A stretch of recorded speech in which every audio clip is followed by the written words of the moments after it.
അഭിലാഷ്, ഇത് കാലപ്പഴക്കമാണോ ഇത് പൊട്ടാൻ കാരണം? അതിനെക്കുറിച്ച് അറിയാമോ?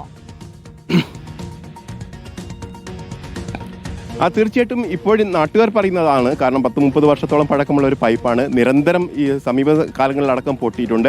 ആ പൊട്ടിയതിൻ്റെ ഭാഗമായി റോഡ് കുഴിക്കുകയും അതോടൊപ്പം തന്നെ പാച്ച് വർക്കുകയും ചെയ്യുന്നത് സ്ഥിരം പരിപാടിയാണ് എന്നാണ് പറയുന്നത്. അതായത് നിരന്തരം ഇത്തരത്തിൽ പൈപ്പ് പൊട്ടുകയും വലിയ തരത്തിൽ ദുരിതമുണ്ടാവുകയും ചെയ്യുന്നു എന്ന് തന്നെ നാട്ടുകാർ പറയുന്നു.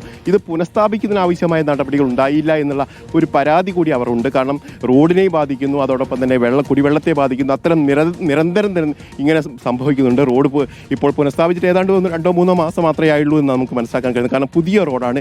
ഈ റോഡാണ് ഇപ്പോൾ പൊട്ടിപ്പൊളിഞ്ഞു പോകുന്ന ഒരു സാഹചര്യം ഉണ്ടായിരിക്കുന്നത്. അതോടൊപ്പം തന്നെ താഴ്ഭാഗത്തേക്ക് അടക്കം മണ്ണ് ഒലിച്ചു പോകുന്ന ഒരു സാഹചര്യം ഉണ്ടായിരിക്കുന്നത്. ഇതാ മറ്റൊരു വീടിൻ്റെ മുറ്റത്തേക്കാണ് നമ്മളിപ്പോൾ കാണുന്നത്. കാരണം വീട്ടിൽ മുറ്റത്തേക്കൊന്നും ഇറങ്ങാൻ കഴിയുന്നില്ല. കാരണം നമ്മൾ ബൈറ്റ് എടുക്കാൻ പോയ സമയത്തൊക്കെ നമ്മൾ തന്നെ ഈ ചളിയിൽ പുതഞ്ഞു പോകുന്ന ഒരു സാഹചര്യമാണ്. അതോടൊപ്പം തന്നെ പ്രായമുള്ള ആളുകളൊക്കെ ഉണ്ട്. അവർക്ക് വീട്ടിൻ്റെ മുറ്റത്തേക്ക് ഇറങ്ങാൻ കഴിയില്ല എന്നാണ് അവർ പറയുന്നത്. ഏതായാലും തൊട്ടടുത്ത വീട്ടിലേക്ക് നോക്കുകയാണെങ്കിൽ അതിൻ്റെ കോമ്പൗണ്ട് വാൾ കാണാം. ആ കോമ്പൗണ്ട് വാൾ അടക്കം ഇടിഞ്ഞു പോയിരിക്കുന്നു. ഈ ശബ്ദം കേട്ടാണ് പലരും വീടിൻ്റെ പുറത്തേക്ക് ഇറങ്ങിയതെന്നുള്ള കാര്യം കൂടിയാണ് പറയുന്നത്. ഏതായാലും വലിയൊരു തരത്തിലുള്ള വെള്ളം വീടുകളിലേക്ക് ഇരച്ചു കയറി എന്ന് തന്നെ പറയുന്നു. വലിയൊരു പൈപ്പ് ലൈനാണ്.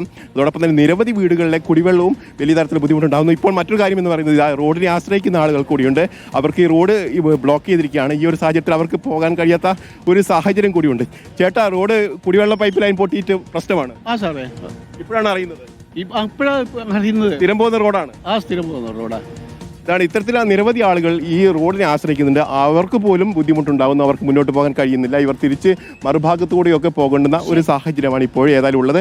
ഏതായാലും റോഡിൻ്റെ സ്ഥിതി പരിതാപകരമാണ്. റോഡിൻ്റെ അടിഭാഗത്തടക്കമുള്ള മണ്ണ് ഒഴുകിപ്പോയിരിക്കുന്നു. അതുകൊണ്ട് തന്നെ റോഡ് പുനഃസ്ഥാപിക്കുക എന്നുള്ളത് കുറച്ചുകൂടി ബുദ്ധിമുട്ടേറിയ കാര്യമാണ്. പൈപ്പ് ആദ്യം പുനഃസ്ഥാപിക്കണം. അതിനുശേഷം റോഡും പാച്ച് വർക്ക് ചെയ്ത് പുനഃസ്ഥാപിക്കേണ്ടതുണ്ട്.